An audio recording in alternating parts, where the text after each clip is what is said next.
60% ಮಳೆ ಆಗಿತ್ತು ಸರ್. ಒಟ್ಟಾರೆ ನಾವು ಮುಂಗಾರು ಹಂಗಾಮಿನಲ್ಲಿ ಮಳೆ ಪ್ರಮಾಣ ನೋಡಿದಾಗ ಸರ್ ನಮ್ಮ ಜಿಲ್ಲೆಯಲ್ಲಿ ಅತಿ ಹೆಚ್ಚು ಅಂದ್ರೆ ರಾಜ್ಯದಲ್ಲಿ ಅತಿ ಹೆಚ್ಚು ಸುಮಾರು 56% ಮಳೆ ಜಾಸ್ತಿ ಆಗಿದೆ. ನಾವು ಬಿತ್ತನೆಗೆ ಬಂದಾಗ ಸರ್ ನಮ್ಮ ಜಿಲ್ಲೆಗೆ ಸುಮಾರು 7,65,000 ಹೆಕ್ಟೇರ್ ಪ್ರದೇಶದಲ್ಲಿ ಗುರಿ ನೀಡಿದೆ ಸರ್. ಅದರಲ್ಲಿ 7,62,000 ಹೆಕ್ಟೇರ್ ಬಿತ್ತನೆ ಆಗಿದೆ ಸರ್. ಅಂದ್ರೆ 99% ನಮ್ಮ ಮುಂಗಾರು ಹಂಗಾಮಿನಲ್ಲಿ ಬಿತ್ತನೆ ಆಗಿದೆ ಸರ್. ನಮಗೆ ಪ್ರಮುಖವಾಗಿ ತೊಗರಿ ಸರ್ 3,28,000 ಹೆಕ್ಟೇರ್ ಸರ್, ಮೆಕ್ಕೆಜೋಳ 1,55,000 ಹೆಕ್ಟೇರ್ ಸರ್, ಹತ್ತಿ 1,29,000 ಹೆಕ್ಟೇರ್ ಸರ್, ಹಾಗೂ ಕಬ್ಬು 1,20,000 ಹೆಕ್ಟೇರ್ ಸರ್. ಅಂದ್ರೆ ನಾವು ಕಳೆದ ವರ್ಷ ಹೋಲಿಸಿದಾಗ ಸರ್ ನಮಗೆ ಮೆಕ್ಕೆಜೋಳದ ಪ್ರದೇಶ ಮತ್ತು ಹತ್ತಿ ಪ್ರದೇಶ ಜಾಸ್ತಿ ಆಗಿದೆ ಸರ್.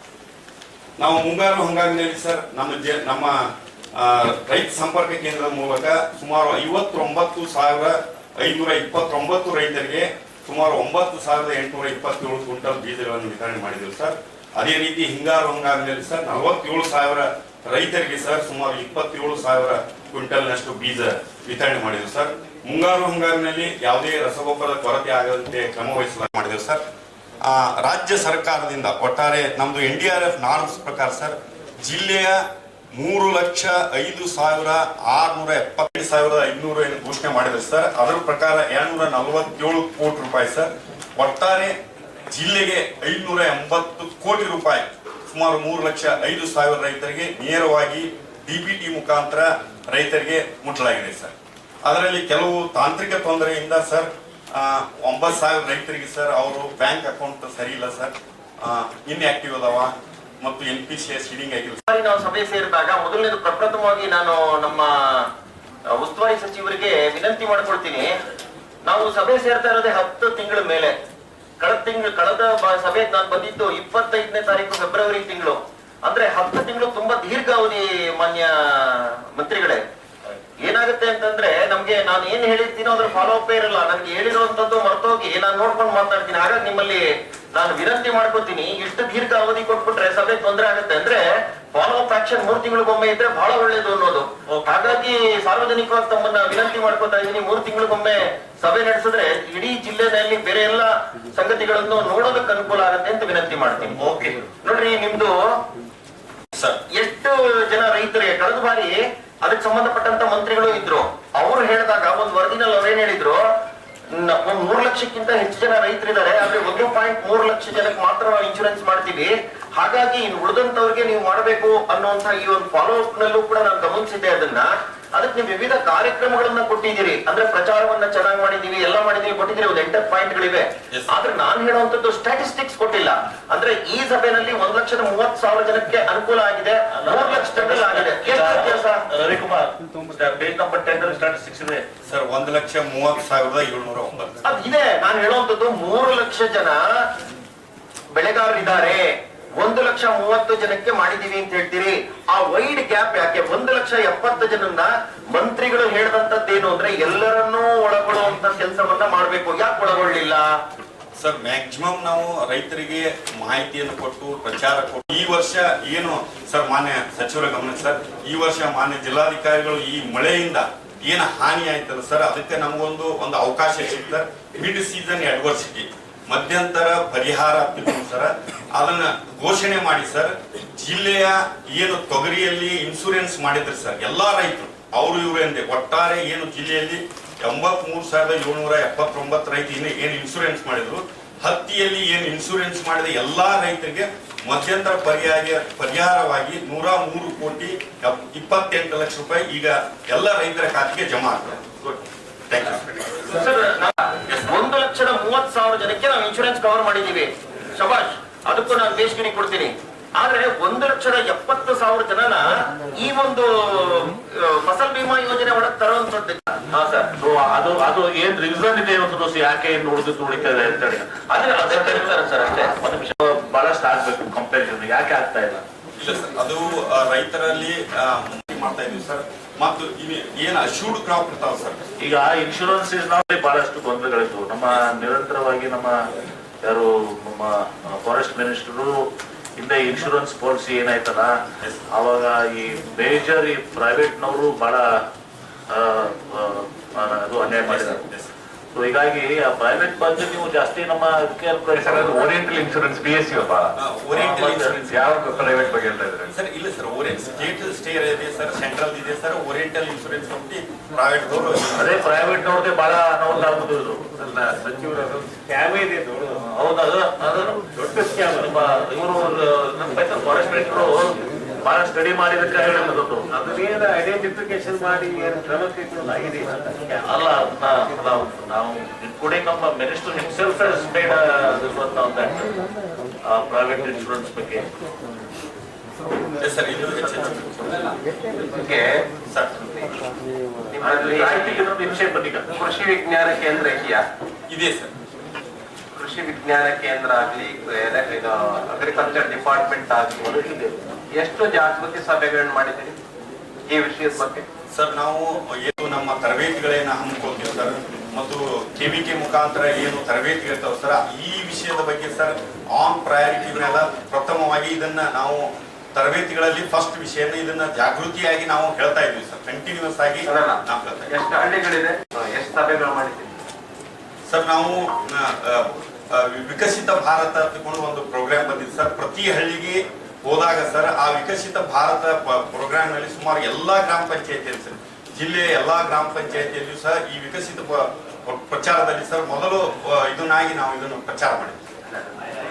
ಎಲ್ಲರ ಹತ್ರ 2 ವೀಲರ್ ಇದೆ, ಕಡಿಮೆ ಜನರ ಹತ್ರ ಕಾರ್ ಇದೆ. ನಾವೇನ್ ಮಾಡ್ತೀವಿ, ಇನ್ಸೂರೆನ್ಸ್ ಮಾಡ್ತೀವಿ. ಕಾರಿಗೆ ಪರಿಹಾರ ಯಾವಾಗ ಬರುತ್ತೆ? ಆಕ್ಸಿಡೆಂಟ್ ಆದಾಗ ಮಾತ್ರ ಬರುತ್ತೆ. ಈಗ ರೈತರಿಗೆ ಪರಿಹಾರ ಯಾವಾಗ ಬರುತ್ತೆ? ಬೆಳೆ ಹಾನಿ ಆದಾಗ. ಎಷ್ಟು ಕಟ್ಟಬೇಕಾಗಿದೆ? ಒಂದ್ ಎಕರೆಗೆ ಎಷ್ಟು ಕಟ್ಟಬೇಕು?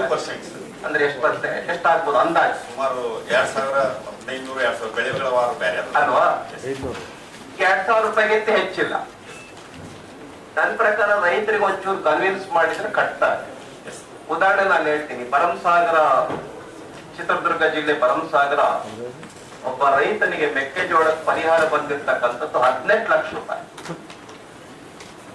ಎಷ್ಟು? 18 ಲಕ್ಷ. ಅವನು ನನಗನ್ಸೋದು ಬಿತ್ತದಕ್ಕಿಂತ ಇದನ್ನೇ ತಗೋಬಹುದು ಅಂತ ಯೋಚನೆ ಮಾಡ್ಬೋದು ಒಬ್ಬ ರೈತ. ಅದಕ್ಕೆ ನನಗನ್ಸೋದು ವಿಶೇಷವಾಗಿ ಉತ್ತರ ಕರ್ನಾಟಕದಲ್ಲಿ ರೈತರೇ ಜಾಸ್ತಿ. ರೈತರ ಜಾಗೃತಿ ಮಾಡದೆ ಹೋಗ್ಬಿಟ್ರೆ ನಮ್ಮೆಲ್ಲ ಸ್ಕೀಮ್ ಕೂಡ ಏನು ಇದ್ದು ಪ್ರಯೋಜನ ಇಲ್ಲ. ಈಗ ಕಮ್ ಟು ಸೊಲ್ಯೂಷನ್ಸ್. ಈಗ ಅವರು ಸಜೆಷನ್ ಕೊಟ್ಟಿದ್ದಾರೆ, ನೀವು ಮಾಡ್ತಾ ಇದ್ದೀರಿ. ಇನ್ನೂ ವ್ಯಾಪಕ ಜಿಲ್ಲಾಧಿಕಾರಿಗಳು, ನೀವು CO ಅವರು ಇನ್ನೂ ವ್ಯಾಪಕವಾಗಿ ಯಾವ ರೀತಿ ಮಾಡ್ಲಿಕ್ಕೆ ಸಾಧ್ಯ ಆಗ್ತದ, ಎಲ್ಲಾ ರೀತಿಯ ಪ್ರಯತ್ನ ಮಾಡಿಕೊಂಡು ಇವತ್ತು ಕವರೇಜ್ ಮಾಡೋದು ಬಹಳ ಇಂಪಾರ್ಟೆಂಟ್ ಇದೆ. ಯಾಕಂದ್ರೆ 30-40% ಆಗಿದೆ. 40% ಸ್ಟಿಲ್ 60% ಗ್ಯಾಪ್ ಇದೆ. ಯಶೋಪ್ಪ ಸರ್ ಹೇಳುದು ಅದನ್ನೇ ಅವರು ಸದಸ್ಯರು. ಈಗ ಹಾಗಾಗಿ ಅದನ್ನ ಇನ್ನೂ ಸ್ವಲ್ಪ ವ್ಯಾಪಕವಾಗಿ ಇದು ಮಾಡಿಸಿ ಏನೆಲ್ಲ ಮಾಡ್ಲಿಕ್ಕೆ ಬರ್ತದೆ ನೋಡಿ. ವಿಡಿಯೋ ಮಾಡಿ ಬರಬೇಕು ನಮ್ಮ ಜಿಲ್ಲೆಯಲ್ಲಿ ಮುಂದೆ ಅನ್ನುವಂತ ವಿನಂತಿಯನ್ನು ಮಾಡಿಕೊಳ್ಳೋದು ಕೂಡ ಹೆಚ್ಚು ಪರಿಣಾಮಕಾರಿ.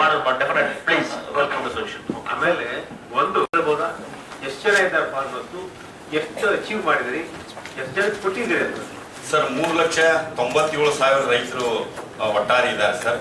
ಮೋರ್ ದೆನ್ 82% ನಮ್ದು FID ಇದಾವೆ ಸರ್. 82% ಸರ್. 18.19 ಕೋಟಿ ರೈತರಿಗೆ ಜಮೆ ಆಗಿರುವುದಿಲ್ಲ. ಯಾಕೆ ಅಂತ ಹೇಳಿದ್ರೆ ಆಧಾರ್ ಕಾರ್ಡ್ ಮಿಸ್ ಮ್ಯಾಚ್ ಆಗ್ತಾ ಇದೆ ಅಂತ.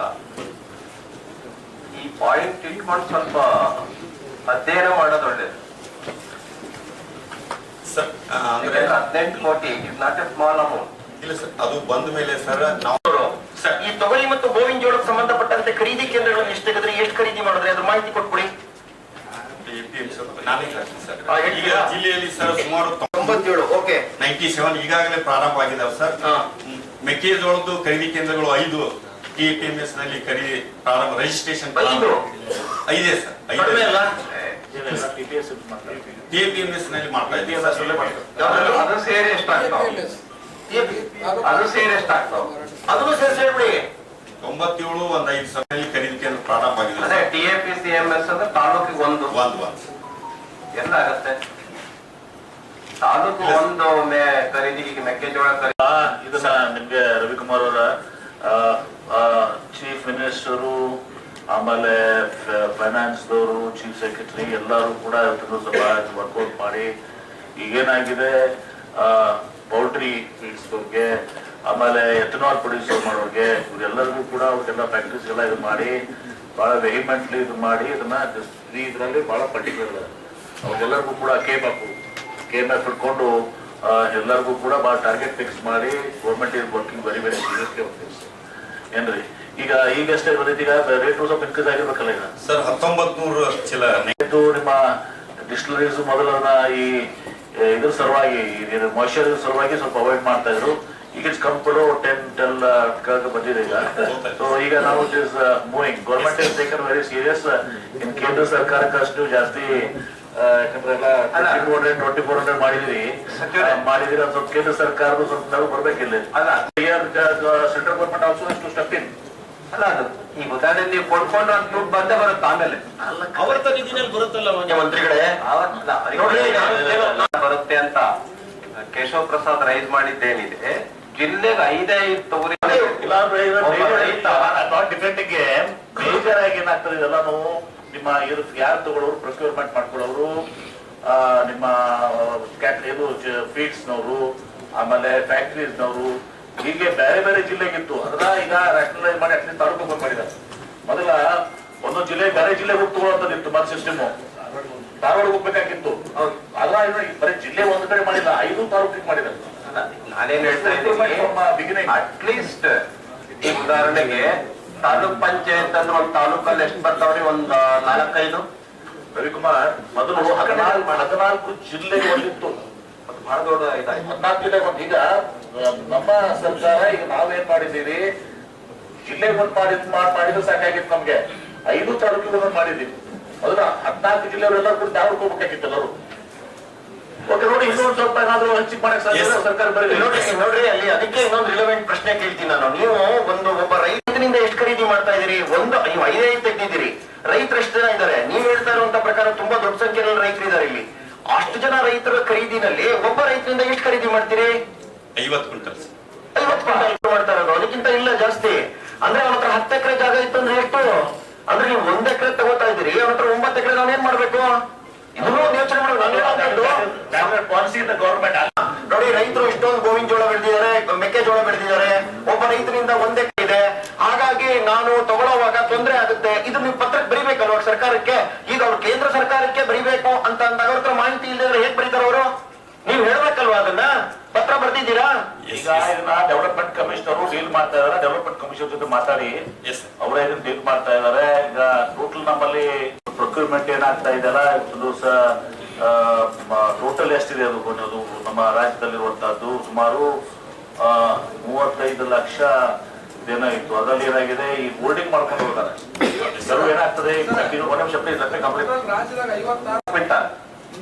5 ಅಂತ ಮಾಡಿದ್ರು, ಆಮೇಲೆ ಸರ್ಕಾರ ರಿವ್ಯೂ ಮಾಡಿ 20 ಕ್ವಿಂಟಲ್ ಮಾಡಿದ್ರು. If I am A right, ಪರಿಷ್ಕರಣೆ ಮಾಡಿ ಮತ್ತೊಂದು ಲೆಟರ್ ಬಂದಿದೆ ಸರ್. 50 ಕ್ವಿಂಟಲ್ ಒಬ್ಬ ರೈತರಿಗೆ ತಗೋಬೇಕು. ಅದು ನ್ಯಾಷನಲ್ ಆಗಿ ಮಾಡಿಕೊಂಡು ಹೋಗಿದ್ದೀವಿ. ಆಮೇಲೆ ಡೆವಲಪ್ಮೆಂಟ್ ಕಮಿಷನ್ ಜೊತೆ ಮಾತಾಡ್ರಿ. ಏನೋ ಅವ್ರ ಮೇಡಮ್ ಅದಾರಲ್ಲ, ಜಿಲ್ಲಾ ಮಟ್ಟದ ಗ್ಯಾರಂಟಿ ಯೋಜನೆಗಳ ಅಧ್ಯಕ್ಷರಾಗಿರ್ತಕ್ಕಂಥ ಮಾನ್ಯ ಶ್ರೀ ಇಲಿಯಾಸ್ ಅಹಮದ್ ಬೋರಾಮಣಿ ಸರ್ನು ಸಹಿತ ಸ್ವಾಗತ ಕೋರ್ತಾ ಇದ್ದೀನಿ. ಇಲ್ಲಿ ನಮ್ಗೆ ಗೊಬ್ಬರದ ತೊಂದರೆ ಆಗಲಿಲ್ಲ, ಸರಿಯಾಗಿ ಕೊಟ್ಟಿದ್ದೀವಿ ಅಂತ ಐ ಅಪ್ರಿಶಿಯೇಟ್, ಒಳ್ಳೇದದು. ಆದ್ರೆ ನ್ಯಾನೋ ಗೊಬ್ಬರವನ್ನ ಆ ಇದರಲ್ಲಿ ನಾನು ನಿನ್ನೆನೂ ಕೂಡ ಇದು ಮಾಡಿದ್ದೀವಿ. ಇದ್ರು ನಮ್ಮಲ್ಲಿ ಫರ್ಟಿಲೈಸರ್ಸ್ ಎಲ್ಲಿ ಮಾಡಿದ್ರು ಕೂಡ ಕಡಿಮೆ ಇದು ಮಾಡಿದ್ರು ಕೂಡ ನಮ್ಮ ರಾಜ್ಯದಲ್ಲಿ ಮತ್ತು ವಿಶೇಷವಾಗಿ ನಮ್ಮ ಜಿಲ್ಲೆಯಲ್ಲಿ ಎಲ್ಲಿ ಕೂಡ ಗೊಬ್ಬರ ತೊಂದರೆ ಆಗಲಾರ್ದು ನೋಡ್ಕೊಂಡಿದ್ದಾರೆ.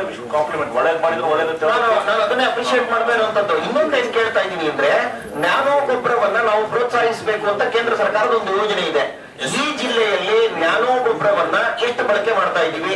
ರೈತರಲ್ಲಿ ಬೇಕು ನನಗೆ ಸರಿಯಾದಂತದ್ದು, ಮೊದಲನೇದು. ಎರಡನೇದು, ಸಾವಯವ ಕೃಷಿಯನ್ನ ಪ್ರೋತ್ಸಾಹಿಸಕ್ಕೆ ನಮ್ಮ ಜಿಲ್ಲೆಯಲ್ಲಿ ಎಷ್ಟು ಜಾಗವನ್ನ ನಾವು ಮಾರ್ಕ್ ಮಾಡಿದೀವಿ? ಒಬ್ಬ ರೈತರ ಹತ್ರ 10 ಎಕರೆ ಜಾಗ ಇರುತ್ರಿ, ನೀನು 1/2 ಎಕರೆ ಸಾವಯವ ಕೃಷಿ ಮಾಡಪ್ಪ. ಕೇಶವ ಪ್ರಸಾದ್ ಜಿ, ಈಗ ಪ್ರಶ್ನೆ ಉತ್ತರ ಕೇಳ್ತೀನಿ, ಇವಾಗ ಕೊಟ್ಟರೆ ಸಾಕು. ಸಬ್ಜೆಕ್ಟ್ಸ್ ಏನಾಗ್ತದೆ, ಇದು ಸಾಯಂಕಾಲ ಮುಗಿದಿಲ್ಲ ಏನ್ರಿ? ಅದಕ್ಕೆ ಈಗ ಜನರಲ್ ಆಗಿ ಸ್ವಯಂವಾದೆಲ್ಲ ಬೇಡ, ಈಗ let's restrict to the subjects ಏನಾಗಿದಾವೆ ಅಂತ ಹೇಳಿ. ಆದ್ರೆ ನಂಗೆ ಅದು ಉತ್ತರ ಬೇಕು ಸರ್. ಮುಂದಕ್ಕೆ ನಾನು ತಪ್ಪಲ್ಲ ನೀವು ಹೇಳು ಸತ್ಯ ಇದೆ, ನಾನು I for it, but problem is ನಾವು have to complete this one by 5 o'clock. Report ಎಲ್ಲ ಹಾಕ್ಬಿಟ್ಟಾರೆ. ರಿಪೋರ್ಟ್ 3 ರಿಪೋರ್ಟ್ ಕಳ್ಸಿಕೊಟ್ಟಿದ್ದೇವೆ ಸರ್. ನಮ್ಮ ಜಿಲ್ಲೆಯಲ್ಲಿ ಒಟ್ಟು ಎಷ್ಟು ಎಕರೆ ಅಂಡರ್ ಕಲ್ಟಿವೇಶನ್ ಇದೆ ಮೈನ್ಸ್, ಮತ್ತೆ ಅದ್ರದ್ದು ಎಷ್ಟು ಪ್ರೊಡಕ್ಟಿವಿಟಿ ಆಗಿದೆ ಅಂತ ಹೇಳಿ ವರದಿಯನ್ನು 3 ಸಲ ಕಳಿಸಿ ಓಪನ್ ಮಾಡಬೇಕು, ಕೊಂಡ್ಕೋಬೇಕು ಅಂತ ಸರ್ಕಾರ ಆದೇಶ ಹೊರಡಿಸಿತ್ತು. ಸೆಷನ್ ಮುಗಿದು ಈಗ ಆಯ್ತು, 15 ದಿವಸ ಆಯ್ತು. ಖರೀದಿ ಕೇಂದ್ರ ಓಪನ್ ಮಾಡಿದೀವಿ ನೀವು ನಿನ್ನೆ ಮೊನ್ನೆಯಿಂದ ಅಂತ ಹೇಳಿದ್ರಿ, ಅಂದ್ರೆ ಏನರ್ಥ? ರಿಜಿಸ್ಟ್ರೇಷನ್ ಪ್ರೊಸೆಸ್ ಸ್ಟಾರ್ಟ್ ಇದೆ. ಆಯ್ತು, ಈಗ ಫಾರ್ ಎಕ್ಸಾಂಪಲ್ ಬೇಗ ಓಪನ್ ಮಾಡದೆ ಹೋದ್ರೆ ಈ ಕಾಸ್ಟ್ಗೆ ಅವ್ರು ಕೇಳಿದ ರೇಟಿಂಗ್ ಮಾರಾಟ ಮಾಡ್ಕೊಳ್ತಾರೆ. ನಮ್ ರೈತರೆಲ್ಲ ಸ್ಟಾಕ್ ಮಾಡ್ಕೊಳ್ಳೋ ಪರಿಸ್ಥಿತಿನಲ್ಲಿ ಇಲ್ಲ. ಯಾರು ಶ್ರೀಮಂತರಲ್ಲ, ಮನೆಯಲ್ಲಿ ಅರ್ಜೆಂಟ್ ಇರುತ್ತೆ, ಏನೋ ದುಡ್ಡು ಬೇಕಾಗಿರುತ್ತೆ, ಕೊಡ್ತಾನೆ 1600ಕ್ಕೆ 700ಕ್ಕೆ. ಖರೀದಿ ಕೇಂದ್ರದಲ್ಲಿ ಎಷ್ಟು? 2400 ರೂಪಾಯಿ. ರೈತನಿಗೆ ಎಷ್ಟು ಲಾಸ್ ಆಯ್ತು? ನೀವು ನಿನ್ನೆ ಖರೀದಿ ಕೇಂದ್ರ ಓಪನ್ ಮಾಡಿದ್ರೆ 15 ದಿವಸ ಏನ್ ಮಾಡಿದ್ರಿ? ಈಗ ಅದೆಲ್ಲ ಮಾಡ್ತಾರೆ, ಈಗ ಸರ್ಕಾರ ತಡ ಆಗ್ತದೆ. ಈಗ 1900 ಬಂದಿದೆ, ಮೊದಲು 1600 ಬಂದಾಗ ಆ ಪರಿಸ್ಥಿತಿ ಎಲ್ಲ ಇತ್ತು. ಈಗ 1900 ಬಂದಿದೆ. ಈಗ ಮನೆಯಾಗ ಈಗ ಹಾಗೇನಂತದ್ದು ಸಮಸ್ಯೆ ಇಲ್ಲ. ರೈತರು ಇನ್ನೇನಾಗಿದೆ, ಪರ್ಟಿಕ್ಯುಲರ್ಲಿ ನಮ್ಮ ಬೆಳಗಾವಿ ಮಿನಿಸ್ಟರ್ ಸತೀಶ್ ಜಾರಕಿಹೊಳಿ ಅವರು ಹೇಳ್ತಾ ಇದ್ರು, ಆ ಕಡೆ ಎಲ್ಲ ಸ್ವಲ್ಪ ಈ ಟ್ರೇಡರ್ಸ್ ಮೊದಲನೇ ಅವ್ರಿಗೆ ನೆಟ್ಟಿಂಗ್ ಮಾಡಿ ಅವ್ರಿಗೊಂದು ಅಗ್ರಿಮೆಂಟ್ ತರ ಇರ್ತದೆ. ಅವ್ರಿಗೆಲ್ಲ ಅಡ್ವಾನ್ಸ್ ಕೊಟ್ಟು ಇದು ಮಾಡಿ ಅಂತದೊಂದು 19 ಲಕ್ಷ ಟನ್ ಮೇಲೆ ಉತ್ತರಿಸಿದೆ ಅಂತ ಮೊದಲು ನಿಮ್ಮ ಸತೀಶ್ ಜಾರಕಿಹೊಳಿ ಹೇಳ್ತಾ ಇದ್ರು. ಅದೆಲ್ಲ ಟ್ರೇಡರ್ಸ್ ಎಲ್ಲ ನಮ್ಮಂತದೇ. ಓಕೆ, ಮಾಡಿ ಸ್ಪೀಡಪ್ ಮಾಡಿಸಿ ಮಾಡ್ಕೊಡ್ರಿ. ಕೂಡ ಒಂದು ಇನ್ನೊಂದು ರೈತರಿಗೆ ಉಪಕರಣಗಳನ್ನು ಕೊಟ್ಟಿದ್ದೀರಾ? ಕೊಟ್ಟಿದ್ದೀವಿ, ಕೊಡ್ತಾ ಇದೀವಿ ಸರ್. ನೀವು ಬಂದಂಗ ಗ್ರ್ಯಾಂಟ್ ಬಂದಂಗ ಕೊಡ್ತಾ ಇದೀವಿ ಸರ್.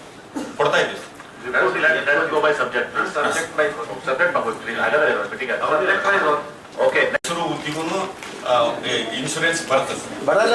ಎಷ್ಟು ಮಂದಿ ಬೆಳೆದಾರ ಅದೊಂದು ಹೇಳ್ರಿ.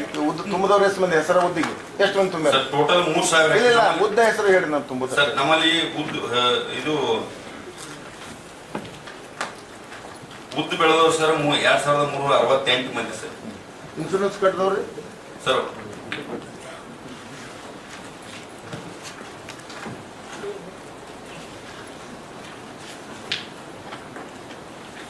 ಹಂಗ ಅದ್ರ ಜೊತೆ ಸೇರಿಸಿ ಹೇಳಿ ಖರೀದಿ ಕೇಂದ್ರ ಓಪನ್ ಮಾಡಿದೀನಿ ಸರ್. ಉದ್ದ ಹೆಸರು ಎಷ್ಟು ಮಂದಿ ಕಟ್ಟಾರ, ಉದ್ದ ಎಷ್ಟು ಮಂದಿ ಕಟ್ಟಾರ, ಎಷ್ಟು ಬೆಳೆದಾರ ತೋರ್ಪಡಿ.